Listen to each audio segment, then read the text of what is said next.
welcome to Prepperties, where we're on the hunt for safe haven property worldwide.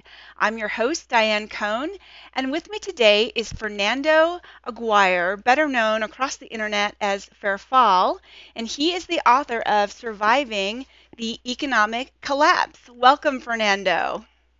Thanks, Diane. Thanks for having me, and it's good to be here talking with you. Well, thanks so much for joining us. So, for those who may not know who you are, what is your story in a nutshell? I basically started writing about my experience in Argentina, given that we had an economic collapse in 2001. It was a little bit different from what a lot of people had in mind, what it should be like. So I thought it would be interesting to share that with others. So I bought this book, I think pretty early on. I forgot the year you published it, but I found it fascinating because it sort of went through the minutia of life living in Argentina, after the 2001 collapse. And, just how did your wife get to work without being mugged? And how did you get food when, nobody wanted pesos, they wanted dollars? How did you get dollars? I just found that stuff fascinating. Can you kind of give people an overview of what life is like when the currency collapses? Well, unfortunately, right now it's happening a little bit again in Argentina. It's the local currency losing so much of its value that inflation is basically melting the money in your pocket. When you have 30% inflation each year, you start wondering how you're going to be making it to the next month.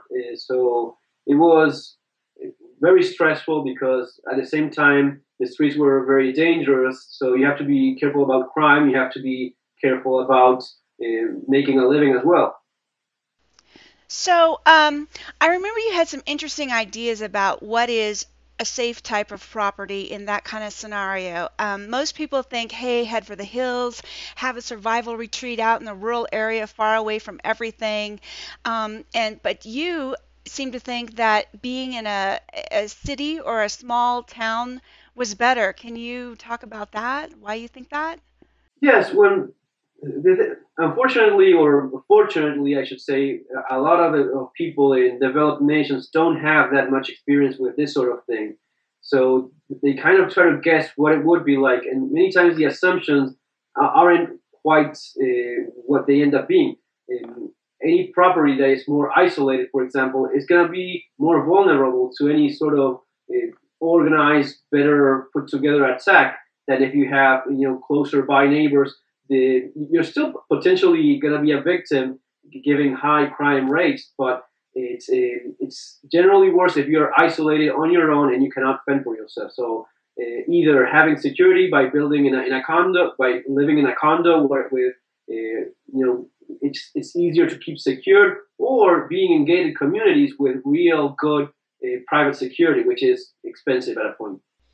So, speaking of private gated communities, I've always been kind of fascinated by your point of view on Doug Casey's La Estancia de Cafayate out Right. in freaking nowhere, Argentina, Yeah. 3.5 hours from the nearest city or whatever.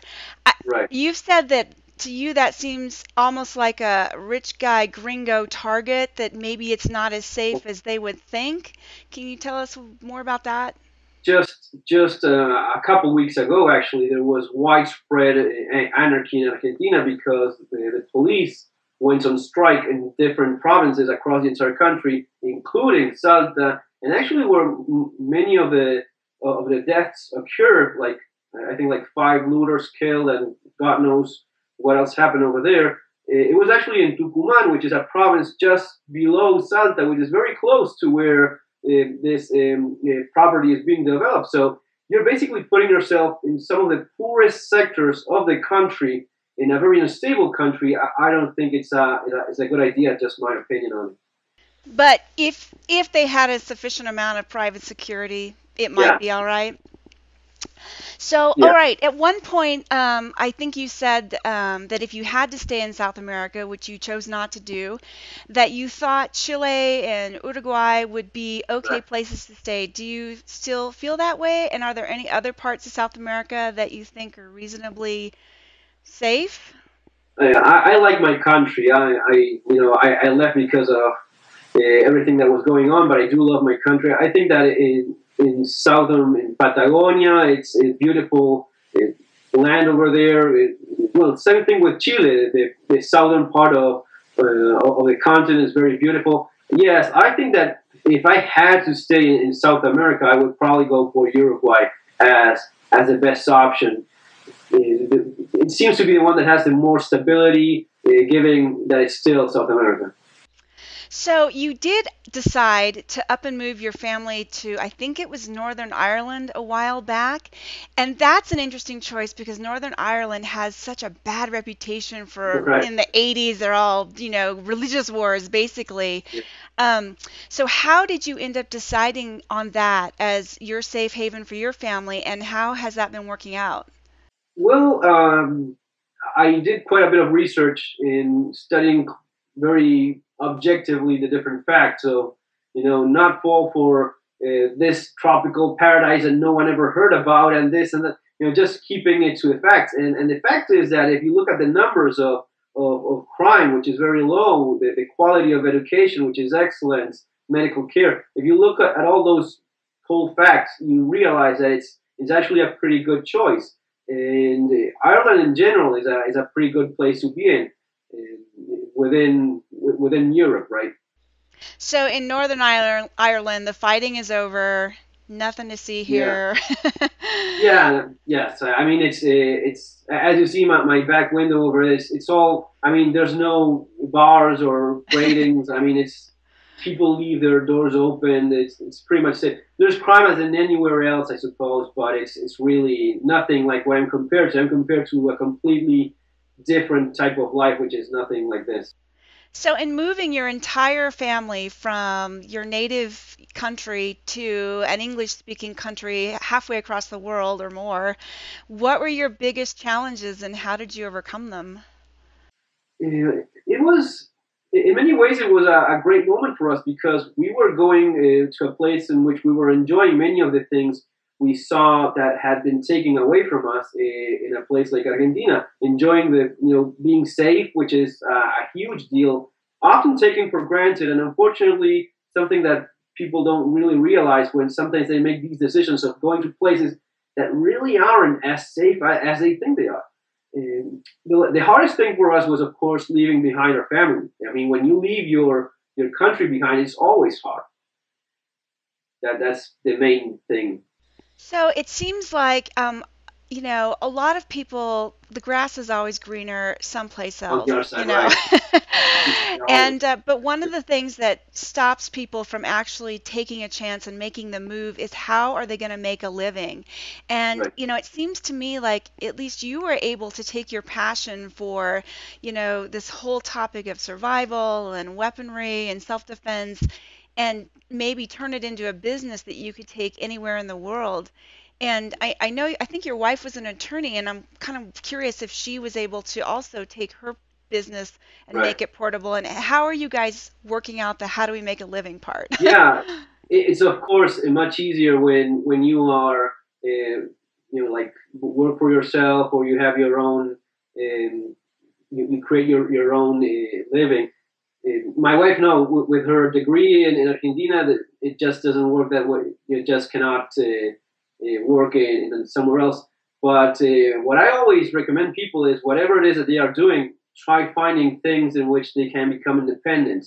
Anything that's web based basically means that wherever it is that you're moving, you're still capable of doing it. All right, so halfway around the world from you is this Fukushima issue. It's continuing to dump pollution into the ocean, trillions of terabecquerels. You know, it's far away from you, but is that something you keep your eye on? Do you see it as any kind of threat? Well, I'm pretty far away from that. It's quite a bit of a distance. Um, I try to keep track of all global events and try to keep it real in terms of how much of a threat is this compared to some more obvious, more pressing matters. That's I basically try to focus on what is more likely and would have a greater impact and go down from there. All right, well, that makes sense. So I believe you looked at the United States as a place to Yes, potentially go, but it's really difficult to get in. And you know what? I think after I read you a comment from you on that, I actually went to our immigration it's a webpage nightmare. and I Yeah, was like, oh my God, how does anyone ever get into this country? It was a nightmare. Um, but if you did live in the United States, I'm wondering if you've looked around at the various yes. regions and where would you consider, where would, if you could come, where would you consider to be the safest places in the U.S.? Well, first of all, U.S. It's I believe it's the best place to be in. I'm absolutely convinced of that. Second of all, if you have a network of family of friends, there's basically pretty much every state will work for you because that's the most important thing you can have. If I had a choice, I like Texas. I think northern Texas is good. Colorado, I like as well. Um, Parts of North Carolina, I think, are nice as well. Virginia also. I mean, you have plenty of places. I think that Texas would be more along the lines of the kind of lifestyle I like having.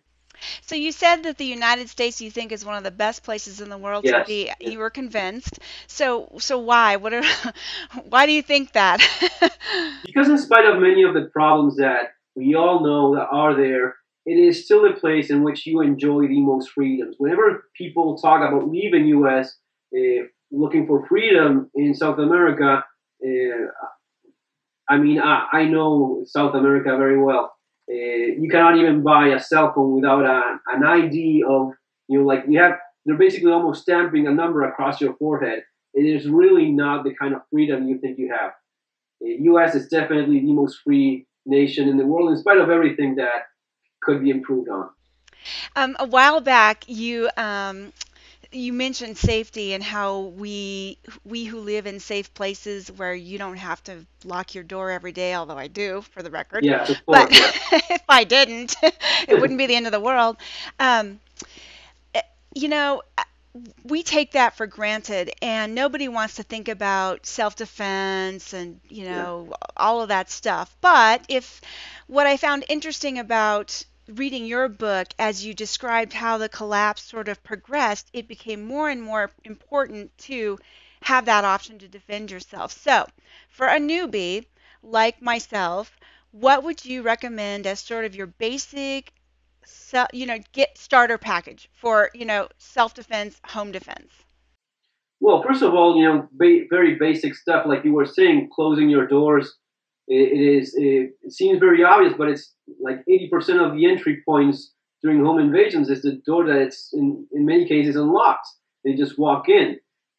Then, of course, having an alarm system in your house, a dog, those are things that we don't think much of, but criminals do. They are looking around, and if they see a house with an alarm, or they see a house with a dog barking, they're going to be going for the one next to it that probably doesn't have it. And so that would be step number one. Those very basic common things. That would work along well with keeping a mindset about it. I mean, actually using your alarm, actually locking the doors. Besides that, I would have a firearm of some sort in a house, just the way I see it. In the as a last resort line of defense, when everything else has failed, having a handgun, but most of all, knowing how to use it. That means taking at least a class, which there's plenty of good instructors across U.S. So finding a gun along with a class, that's like having a car but not knowing how to drive it. You know, that would be going side by side, both of them. Right. Okay. Well, good. Sounds like good advice. That is all the time we have. I want to thank you, Fernando, for being on the show. Thank you for having me, and anytime. It was a pleasure meeting you. And if you'd like to follow Fernando's work, you can find him online. I highly recommend his book because if there ever is any kind of collapse or even like a Hurricane Katrina societal type breakdown, hey, hazards happen. It's really an interesting read to see how it progresses and how people change on day 3 in particular. You can follow his work at FerFAL, FerFAL blogspot.com. And until next time, thanks for watching, and we'll see you later.